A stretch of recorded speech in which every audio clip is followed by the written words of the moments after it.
Ki Ageng Pengging, Aka Kebo Kenongo II. Keputusan resmi dari pemerintahan Demak Bintara mengenai status wilayah Pengging tidak juga kunjung turun. Ki Ageng Pengging enggan mempertanyakan hal tersebut, walaupun sesungguhnya beliau sudah resmi tidak menjabat sebagai seorang adipati. Namun pada kenyataannya beliaulah yang tetap harus mengelola Pengging dan menjaga kawasan tersebut agar senantiasa kondusif. Tentu saja, statusnya yang bukan adipati mempersulit bagi beliau untuk mengeluarkan kebijaksanaan baru dalam urusan ketatanegaraan. Pengging ibarat wilayah tanpa penguasa. Pengging stagnan dalam segala bidang. Hanya penarikan upeti dan penyaluran ke pemerintah pusat yang terus berjalan. Selain itu, Pengging sudah tidak berarti apa-apa lagi. Dalam kemiliteran, Pengging sama sekali sudah lumpuh. Pengging adalah wilayah terbuka tanpa perlindungan. Untung, Pengging tetap terkendali. Kehidupan para penduduk Pengging tetap bersahaja. Para bekas prajurit Pengging yang kini turun ke sawah dan tidak lagi mendapatkan gaji resmi masih tetap siap sedia mengangkat senjata jika Ki Ageng memerintahkan. Pengging bagai wilayah tak bertuan. Ki Ageng Tingkir yang mendengar kabar tersebut bertandang ke Pengging. Beliau menanyakan maksud keputusan Ki Ageng Pengging, adik iparnya. Dan Ki Ageng Pengging memberikan jawaban yang sejujurnya, bahwasanya ia sudah tidak mau lagi terlibat dengan urusan tetek bengek politik.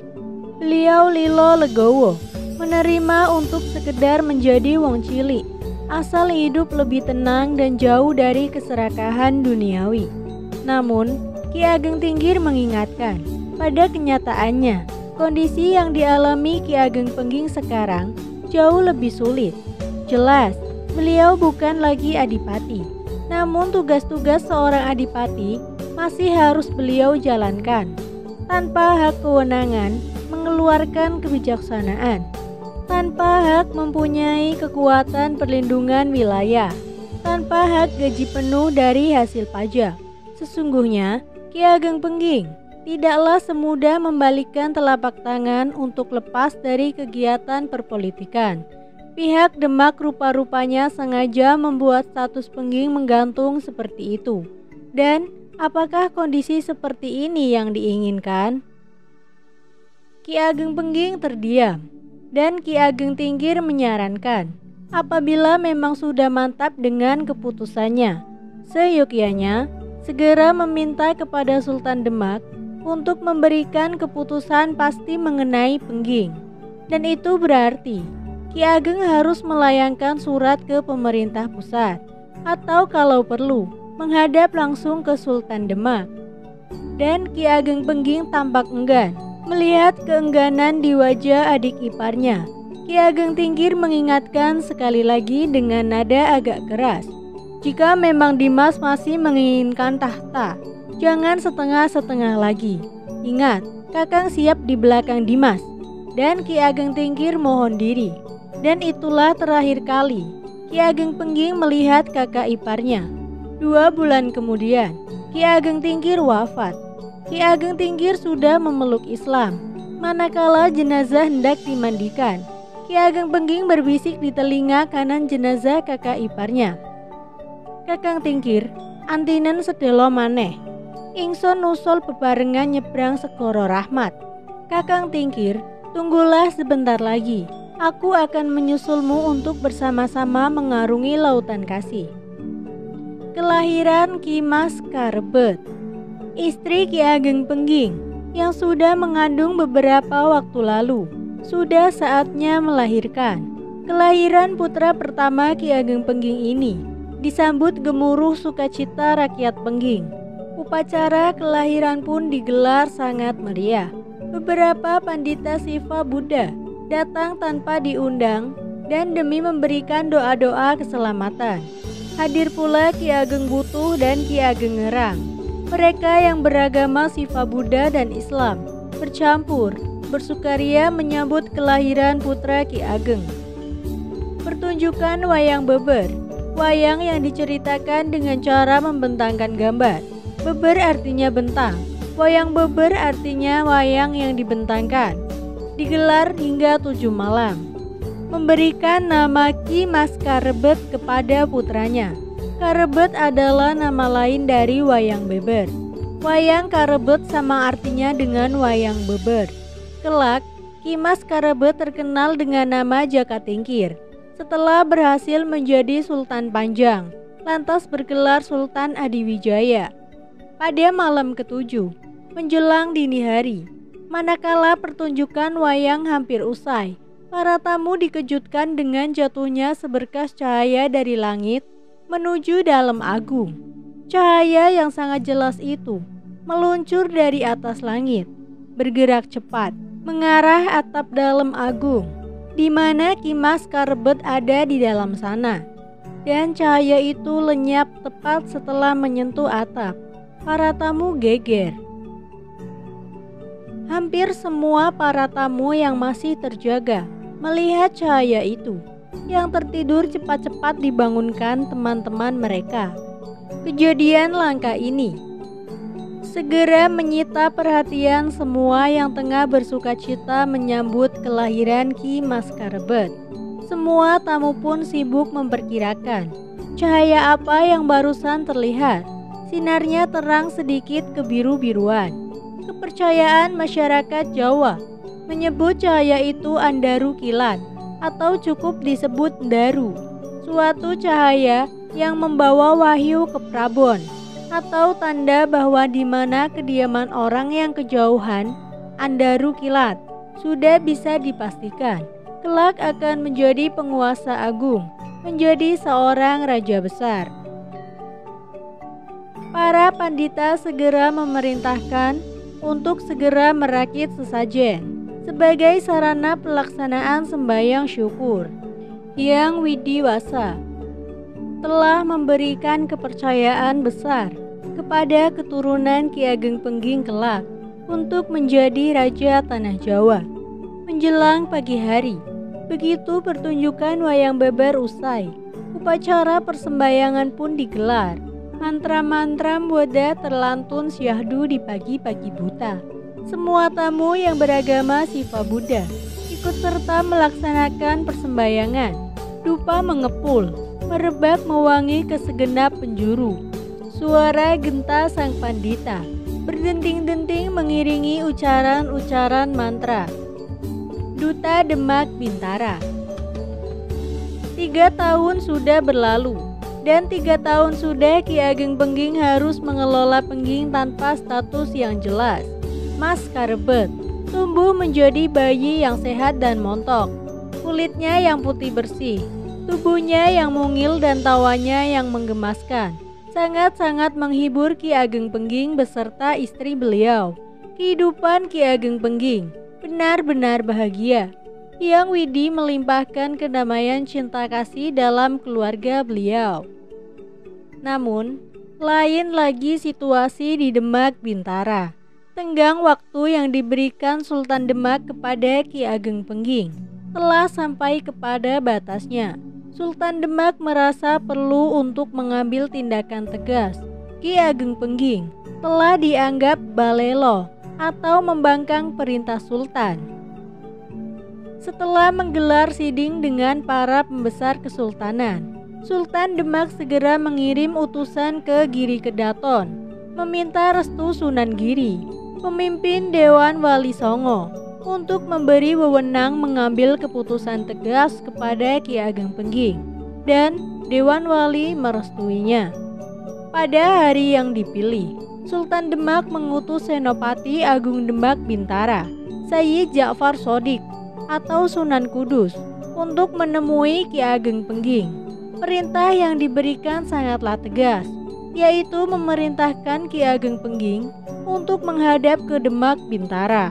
Apabila tetap bersikuku dengan keengganannya, maka Senopati Demak diberikan wewenang penuh untuk menyingkirkan Ki Ageng Pengging yang sudah dianggap sebagai pembangkang. diiringi 700 prajurit pilihan Demak Bintara dengan persenjataan lengkap siap tempur. Berangkatlah Sunan Kudus ke Pengging. Tidak diceritakan dalam perjalanan, Sunan Kudus beserta prajurit pilihan Demak Bintara akhirnya sampai di wilayah Pengging. Malam telah menjelang. Hal ini memang sudah direncanakan oleh Sunan Kudus, yaitu tiba di Pengging tepat malam hari. Setelah beristirahat sejenak, Sunan Kudus memerintahkan pasukan membagi 4 kelompok, masing-masing ditempatkan di keempat penjuru arah mengepung Pengging. Seluruh prajurit segera bergerak menempati pos masing-masing. Pengging dalam sekejap telah terkepung dari semua arah. Namun, gerakan pasukan Demak ini diam-diam diketahui oleh beberapa masyarakat Pengging mantan prajurit. Secepatnya mereka menghubungi mantan lurah prajurit Pengging, melaporkan gerak pasukan tak dikenal yang terlihat telah mengepung wilayah Pengging. Mantan lurah Pengging segera menghadap ke dalam Agung. Malam itu, Ki Ageng Pengging mendapat laporan dari mantan lurah prajurit Pengging bahwasanya wilayah Pengging telah dikepung dari 4 penjuru oleh pasukan tak dikenal, dan mantan lurah prajurit memperkirakan mereka adalah pasukan dari Demak Bintara. Mantan lurah prajurit memohon kepada Ki Ageng untuk memerintahkan suatu kepada mereka, dan Ki Ageng memerintahkan agar tetap tenang. Beliau tidak mau ada pertumpahan darah. Yang diincar pasukan Demak adalah dirinya. Maka Ki Ageng meyakinkan mereka beliau akan menyelesaikan permasalahan ini secara damai. Namun tidak ada salahnya para mantan prajurit Pengging disiagakan malam ini juga. Mantan lurah Pengging mendengar jawaban Ki Ageng Pengging, segera bergegas mohon undur dengan menggunakan sandi suara burung malam tiruan. Suara sandi prajurit Pengging dulu. Mantan lurah Pengging memerintahkan beberapa orang yang kebetulan bersamanya untuk memberi peringatan tanda bahaya kepada segenap mantan prajurit yang kini tengah tertidur lelap di kediaman masing-masing. Dari rumah ke rumah, begitu mendengar bunyi sandi suara burung malam tiruan, para bekas prajurit Pengging terjaga. Kalaupun ada yang tidak terjaga, saking lelapnya tertidur, istri maupun keluarga yang lain segera membangunkan mereka. Para mantan prajurit ini sudah terbiasa mendengar isyarat suara burung malam tiruan tersebut, yaitu suara yang dibuat oleh beberapa prajurit untuk memperingatkan agar seluruh prajurit waspada dan siaga. Di sana, di sini, di seluruh Pengging, para mantan prajurit seketika terbangunkan. Masing-masing segera mengenakan pakaian tempur dan mengambil senjata masing-masing yang sudah hampir 3 tahun tidak pernah mereka pergunakan lagi. Kini tinggal menunggu suara tersebut terdengar lagi. Jika kembali terdengar, maka pertanda seluruh prajurit harus menempati pos mereka dahulu, pos masing-masing. Namun bunyi yang dinanti-nantikan tidak juga kunjung terdengar. Para mantan prajurit Pengging yang sudah siap sedia di rumah masing-masing terjaga semalaman suntuk. Inilah kejadian sesungguhnya yang terjadi waktu itu. Dalam Babat Tanah Jawa hanya diceritakan begitu Sunan Kudus dan bala tentara Demak tiba di pinggiran wilayah Pengging. Mereka serta-merta membunyikan gong Kiai Sima. Sima berarti harimau, dan bunyi gong tersebut menggema ke segenap wilayah Pengging pada malam hari itu juga, sehingga seluruh masyarakat Pengging tidak bisa tidur semalam suntuk karena ketakutan. Padahal yang dimaksud bahwasanya kedatangan Sunan Kudus beserta pasukan Demak di wilayah Pengging bagaikan seekor harimau yang tengah mengincar mangsanya, yaitu Ki Ageng Pengging.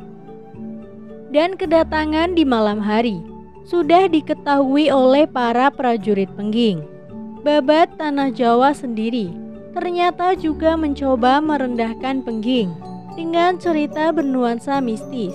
Dan Sunan Kudus yang berpengalaman juga telah menyadari bahwa kehadirannya beserta tentara Demak telah diketahui masyarakat Pengging. Seluruh pasukan Demak melalui kurir-kurir khusus yang diutus dari pos ke pos lain diperintahkan untuk siap tempur. Namun, larangan menyerang dahulu apabila tidak diserang.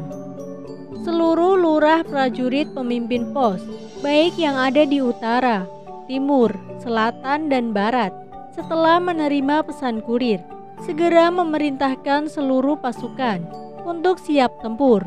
Busur dan anak panah telah terpasang, senjata telah terhunus, tinggal menunggu komando selanjutnya. Di pihak Pengging, melihat gelagat pasukan asing yang dicurigai berasal dari Demak Bintara, ternyata juga mengambil sikap serupa. Para lurah prajurit Pengging harus mengamati seluruh pasukan asing yang mengepung wilayah Pengging ini. Mereka memutuskan tidak akan menyerang apabila mereka tidak diserang.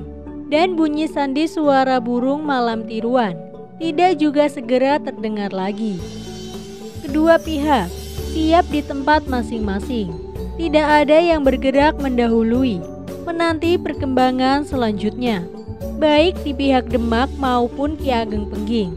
Semalaman itu, suasana sangat mencekam. Menjelang pagi, para lurah prajurit Pengging menemui Ki Ageng Pengging.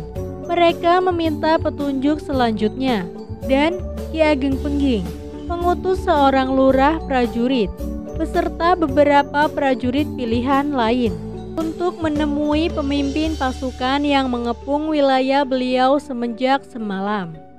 Seorang lurah prajurit Pengging diiringi beberapa prajurit pilih tanding segera menuju pos pasukan Demak terdekat. Mereka menemui lurah prajurit Demak yang kebetulan bertugas memimpin pos utara dan menyatakan ingin bertemu pemimpin pasukan Demak atas permintaan Ki Ageng Pengging. Lurah pasukan Demak segera mengirim kurir ke tempat di mana Sunan Kudus berdiam diri. Sunan Kudus mengizinkan, dan lurah prajurit Pengging dengan pasukannya diiringi beberapa pasukan Demak segera menuju ke tempat Sunan Kudus. Lurah prajurit Pengging sekarang semakin yakin bahwa pasukan yang tengah mengepung wilayah Pengging adalah benar-benar dari Demak Bintara. Setelah bertemu muka dengan Sunan Kudus, lurah prajurit Pengging segera menanyakan maksud kedatangan Sunan Kudus di wilayah Pengging. Dan terang-terangan Sunan Kudus menjawab, dia diperintah oleh Sultan Demak untuk membawa Ki Ageng Pengging menghadap ke Demak. Lurah prajurit Pengging sedikit mengungkapkan ketidaksenangannya dengan cara kedatangan pasukan Demak yang mengepung Pengging seperti itu. Seolah-olah Pengging adalah wilayah pembangkang, pemberontak dan siap untuk dilumatkan. Dan Sunan Kudus menjawab, kalian hanya rakyat kecil, ini urusan orang besar. Sudah, jangan ikut campur, antarkan aku menemui Ki Ageng Pengging. Walau dengan hati panas, lurah prajurit Pengging segera mengantarkan Sunan Kudus menemui Ki Ageng Pengging. Pagi itu, Ki Ageng Pengging baru usai sembahyang, masih tampak bunga segar terselip di telinga kanannya. Lurah prajurit Pengging yang diutus menemui pasukan Demak menghadap. Dia melaporkan bahwa Sunan Kudus, Senopati Agung Demak Bintara, datang untuk menemui Ki Ageng Pengging pribadi. Ki Ageng Pengging mempersilahkan Senopati Agung Demak Bintara untuk menemui beliau di dalam agung. Sunan Kudus diiringi beberapa prajurit Demak segera menuju ke dalam agung. Lantas, setelah dipersilahkan masuk oleh Ki Ageng Pengging, Sunan Kudus pun masuk ke bilik dalam. Prajurit pengiring dari Demak menunggu di luar. Ki Ageng Pengging memerintahkan pelayan untuk mempersiapkan hidangan bagi Kudus dan beberapa prajurit Demak yang tengah berjaga-jaga di luar. Di dalam bilik dalem agung, Sunan Kudus kini duduk bersila, berhadap-hadapan dengan Ki Ageng Pengging. Setelah berbasa-basi sejenak, Ki Ageng Pengging segera menanyakan maksud kedatangan Sunan Kudus beserta pasukan Demak. Sunan Kudus menegaskan bahwasanya kedatangannya mengemban perintah Sultan Demak untuk membawa Ki Ageng Pengging menghadap ke Demak Bintara, sesuai dengan tenggang waktu yang pernah diberikan oleh Sultan Demak melalui Ki Pati Wanasalam 3 tahun yang lalu. Dan Sunan Kudus tanpa basa-basi menunjukkan surat perintah Sultan ke hadapan Ki Ageng Pengging langsung. Ki Ageng Pengging tersenyum. Beliau kembali menyatakan bahwa sudah tidak ada perlunya lagi beliau menghadap ke Demak, karena semenjak 3 tahun lalu beliau bukan siapa-siapa lagi. Beliau hanya sekedar orang desa yang tengah menjalani kehidupan bersahaja. Tidak ada kaitan sama sekali dengan perpolitikan negara. Beliau hanyalah seorang pertasa biasa. Mengapakah Sultan Demak sangat-sangat berkepentingan dengan orang seperti dirinya? Seorang pertapa desa yang tidak ada keistimewaannya apapun. Sunan Kudus meragukan kata-kata Ki Ageng Pengging. Sunan Kudus meminta bukti kalau memang Ki Ageng Pengging memang seorang pertapa biasa, dan Sunan Kudus menantang berdebat tentang ilmu sejati dengan Ki Ageng Pengging. Ki Ageng Pengging menerima tantangan tersebut, dan terjadilah tanya jawab tentang ilmu sejati. Sunan Kudus melempar pertanyaan dan Ki Ageng Pengging menjawabnya. Dan jawaban-jawaban Ki Ageng Pengging beberapa kali sempat membuat Sunan Kudus terperangah. Pada suatu kesempatan, Sunan Kudus melempar pertanyaan simbolik sebagai berikut. Kalamun ingsun kapanggih kalawan kekasih hingwang, jadi kawula pun mami. Kalamun ingsun kapisah kalawan kekasih mami, sun dadi ratu, ratu-ratuning sabumi, ratu angratoni jagat. Manakala ingsun, aku, bertemu dengan kekasihku, ingsun, aku, menjadi kawula, hamba. Manakala ingsun, aku, terpisah dengan kekasihku, ingsun, aku, menjadi raja. Raja di raja seluruh bumi, raja yang merajai jagat raya. Siapakah ingsun, aku, dan siapakah kekasihku? Ki Ageng Pengging tersenyum dan menjawab, ingsun yo ingsun, datan ono roro telu, kasebut hyang paramas hiwah, hyang sadasiwah, lan hyang atmo, telu-telune jatine tunggal. Ingsun aku, adalah ingsun aku. Tiada lagi yang kedua maupun ketiga. Disebut juga hyang paramasiva, hyang sadasiva, dan hyang atma. Ketiga-tiganya sesungguhnya adalah satu. Kasebut ugi Allah, Rasul lan Muhammad, telu-telune tunggal uga. Disebut juga Allah, Rasul dan Muhammad. Ketiga-tiganya sesungguhnya adalah satu juga. Kang ingaran kekasih hingwang, yo jisim yo sukmo. Yen ingsun kepanggih kelawan jisim lan suksma, ingsun dediya kawula. Yen ingsun kapisah kalawan jisim lan suksma, ingsun pandedya ratu, ratu-ratune jagat. Ya Brahman ya Allah, tan liyan saking punika, yang disebut kekasihku adalah jasad dan suksma. Manakala ingsun, aku, bertemu dengan jasad dan suksma, ingsun, aku, menjadi kawula, hamba. Manakala ingsun, aku, terpisah dengan jasad dan suksma, ingsun, aku, menjadi raja, raja di raja semesta. Ya Brahman, ya Allah, tiada lain dari itu. Sunan Kudus tersenyum mendengar jawaban Ki Ageng Pengging, dan perdebatan semakin panas. Sunan Kudus bertanya, ono curiga kelawan warangka? Yen mong katon warangka, aneh ngendi curigoniro? Ada keris dan warangka. Manakala hanya terlihat warangka, di manakah kerisnya? Ki Ageng Pengging menjawab, amanjing warangka. manunggal anyawici, masuk ke dalam warangka, manunggal menjadi satu. Sunan Kudus tersenyum, lantas bertanya lagi, yen mong katon curiga, ane ngendi warang kaneki, manakala hanya terlihat keris, di manakah warangkanya? Ki Ageng Pengging menjawab, amanjing curiga, manunggal anyawici, masuk ke dalam keris, manunggal menjadi satu. Kemudian Sunan Kudus bertanya, yen musno ilang lelorone, dumunung ing ngendi? Manakala hilang musnah keduanya, berada di manakah? Ki Ageng Pengging menjawab, dumunung oneng urip, berada di dalam hidup.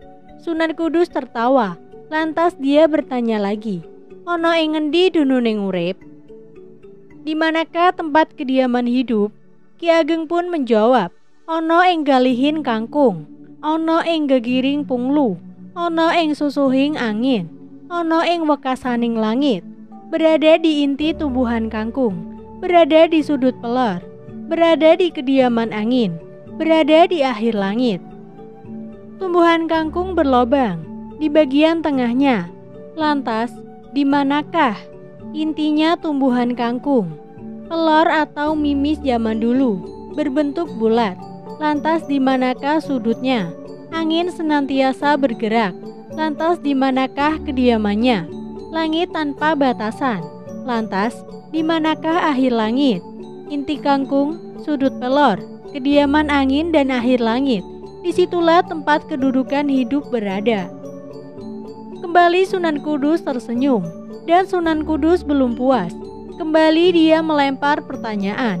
Yen ilang alif, lebur marang lam awal lan lam akhir, ilang lam awal lan lam akhir, lebur marang hak, yen lebur hak dumunung ana ngendi?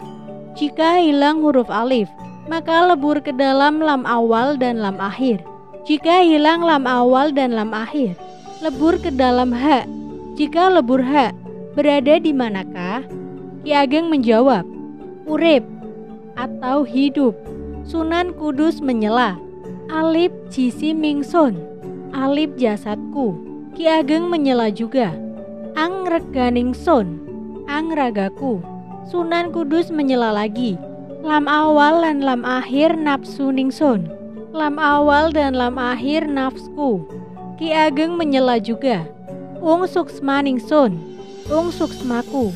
Sunan Kudus menimpa lagi, hu ruhingsun, hu ruhku. Ki Ageng menimpali juga, mang atmaningsun, mang atmaku. Sunan Kudus, Allah asmaningsun, Allah namaku. Ki Ageng Pengging, hong asmaning wang, hong namaku. Sunan Kudus, alif lam awal, lam akhir, hu Allah. Ki Ageng Pengging, ang ung mang, hong. Sunan Kudus diam, lantas menantang secara halus. Yen tebu weruh legine, yen endok weruh dadare. Apabila tebu nyata manisnya, apabila telur nyata isinya. Ungkapan ini adalah ungkapan khas Jawa yang dimaksudnya meminta bukti nyata dari semua yang telah diucapkan. Ki Ageng tersenyum dan berkata, sumangga ing karso, silahkan. Ki Ageng Pengging lantas bersedekap dan meminta Sunan Kudus memperhatikan titik di antara kedua alis mata beliau. Lantas Ki Ageng memejamkan mata. Sunan Kudus awas, dia lekat memperhatikan titik di antara kedua alis mata Ki Ageng Pengging. Suasana mendadak berubah. Ruangan di mana Sunan Kudus berada terasa hampa, senyap, dan seolah tanpa suara sama sekali. Beberapa detik kemudian, Sunan Kudus mendadak tersentak manakala dia melihat cahaya terang dan lembut memancar dari titik di antara kedua mata Ki Ageng Pengging. Cahaya yang lembut itu menerobos kesadaran Sunan Kudus.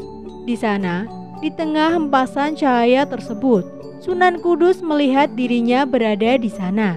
Sejenak kemudian berubah menjadi wujud Ki Ageng Pengging, lantas berubah lagi menjadi wujudnya. Sunan Kudus menutup mata. Namun penampakan itu tembus kelopak matanya yang terpejam. Sunan Kudus lantas berkata, aku percaya Nak Mas Pengging, sudah cukup. Ki Ageng Pengging tersenyum, dan cahaya lembut yang memancar dari titik tengah kedua alis matanya tersebut mendadak sirna tanpa bekas. Sunan Kudus membuka matanya dan menatap Ki Ageng Pengging tajam, sembari berkata, "Kabarnya, Nak Mas Pengging mampu mati sajroning urip, urip sajroning pati." Ki Ageng Pengging menjawab, "Kanjeng Sunan, saya tahu Kanjeng Sultan Demak menganggap saya sebagai kelilip atau penghalang beliau. Tidak usah berbasa-basi lagi. Saya siap mati sekarang. Saya bisa mengakhiri kehidupanku saat ini juga. Tapi kalau saya melakukannya, sama saja dengan bunuh diri. Bunuh diri dalam keyakinan Siwa maupun Islam adalah hal yang tercela. Untuk itu jadilah perantara kematianku." Sunan Kudus terdiam. "Cabutlah keris Kangjeng," lanjut Ki Ageng Pengging. "Tusukan siku kananku ini." Di saat ujung keris Kangjeng menancap di sikuku ini, saat itulah aku akan melepaskan suksma dan atmaku dari jasadku. Silahkan. Sunan Kudus segera mencabut kerisnya. Sedangkan Ki Ageng Pengging sejenak bersendekap memejamkan mata. Disusul, beliau angkat siku kanannya ke depan. Sunan Kudus menusukkan kerisnya ke siku Ki Ageng Pengging. Dan di saat itulah Ki Ageng Pengging melepaskan suksma dan atmanya. Tubuh Ki Ageng Pengging rebah ke kanan. Sunan Kudus memeriksa detak jantung Ki Ageng Pengging. Dan Sunan Kudus yang sudah berpengalaman yakin bahwa Ki Ageng Pengging telah wafat. Sejenak beliau membenahi jasad Ki Ageng. Lantas Sunan Kudus keluar dari bilik dalam agung. Sesampainya di luar, Sunan Kudus segera memerintahkan prajurit Demak berkemas. Sunan Kudus dan para prajurit Demak tanpa banyak berkata-kata segera meninggalkan dalam Ki Ageng Pengging. Di dalam bilik dalam agung, tepat pada saat itu, pelayan yang hendak menyediakan hidangan mohon masuk, tapi tidak ada jawaban. Bergegas dia lari memanggil Nyi Ageng Pengging. Istri Ki Ageng Pengging berlari tergopoh-gopoh ke dalam agung, memancing perhatian beberapa prajurit Pengging. Karena tidak ada jawaban juga saat Nyi Ageng Pengging mohon masuk, maka segera saja beliau menerobos ke dalam. Dan terkejutlah Nyi Ageng Pengging melihat Ki Ageng Pengging telah terbujur kaku menjadi mayat. Nyi Ageng Pengging jatuh pingsan. Beberapa prajurit Pengging tanpa dikomando segera berhamburan menaiki kuda masing-masing, menyusul rombongan Sunan Kudus. Para lurah prajurit Pengging menyusul kemudian. Bende beri, gong kecil yang dibunyikan untuk mengumpulkan para prajurit. Suaranya riuh, rendah bercampur dengan pukulan kentongan bertalu-talu. Masyarakat Pengging yang sudah siap sedia sejak semalam, baik yang sudah ada di sekitar dalam Ki Ageng Pengging maupun yang masih ada di rumah masing-masing, segera menaiki kuda masing-masing sembari membawa persenjataan perang lengkap. Di pihak pasukan Demak, mendapati bende beri dan kentongan berbunyi bertalu-talu, segera mempersiapkan diri walau belum tahu pasti apa yang akan terjadi. Mereka siap sedia jika prajurit Pengging menyerang. Rombongan Sunan Kudus tersusul. Rombongan kecil Senopati Demak itu segera dikepung prajurit Pengging.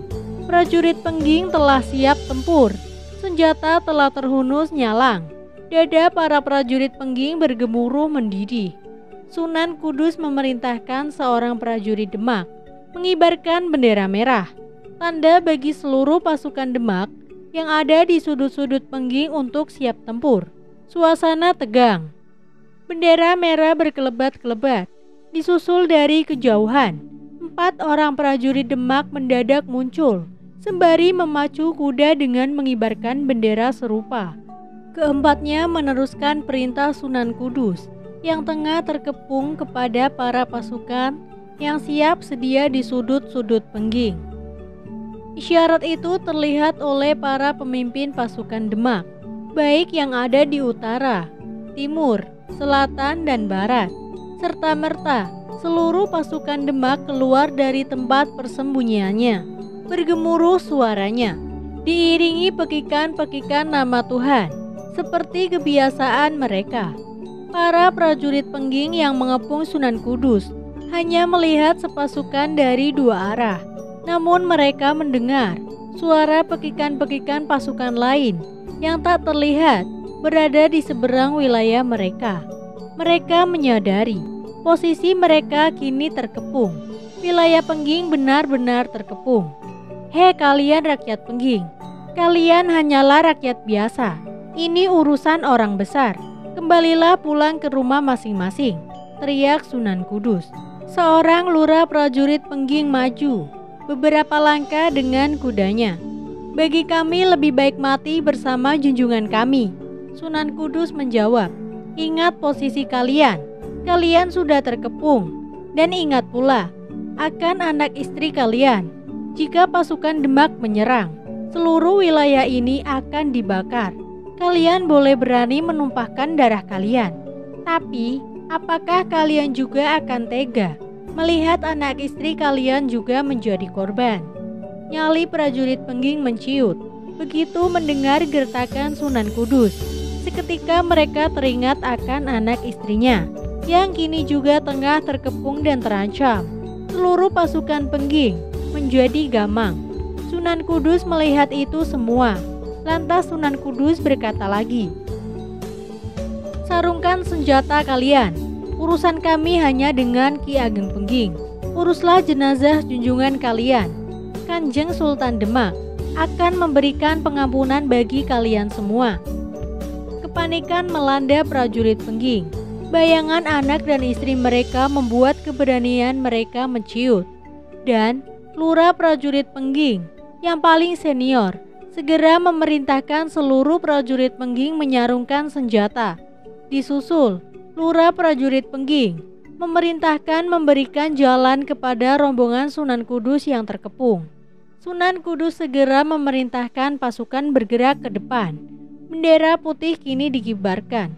Disusul beberapa prajurit dari kejauhan. Kembali meneruskan pesan itu sembari membawa bendera putih juga. Dan pemimpin pasukan Demak yang telah bersiap-siap di posisi masing-masing. Begitu melihat bendera merah berganti bendera putih, segera memerintahkan pasukan masing-masing untuk menyarungkan senjata. Pekik nama Tuhan berkumandang berkali-kali. Pasukan Demak merasa telah memenangkan pertempuran atas berkat Tuhan. Di pihak lain, prajurit Pengging masih menyimpan bara amarah. Seandainya mereka berhadap-hadapan di garis depan, seperti saat peperangan Majapahit dan Demak dulu, pasti mereka tak segan-segan menumpahkan darah. Terdengar teriakan lurah prajurit Pengging, memerintahkan seluruh prajurit kembali ke Pengging. Duka menyelimuti Pengging. Jenazah Ki Ageng Pengging segera disucikan. Upacara serada tergelar. Para pandita siwa Buddha berdatangan. Pengging berkabung. Para sisa bangsawan Majapahit mendengar kabar wafatnya Ki Ageng Pengging segera menuju Pengging. Upacara pembakaran mayat pun dilaksanakan. Sebulan setelah wafatnya Ki Ageng Pengging, Nyi Ageng Pengging jatuh sakit. Menyusul beliau wafat, kembali Pengging berduka. Mendung menyelimuti Pengging.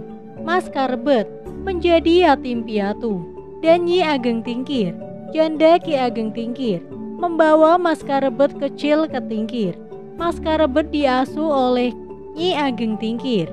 Mas Karbet lantas dikenal dengan nama Joko Tingkir.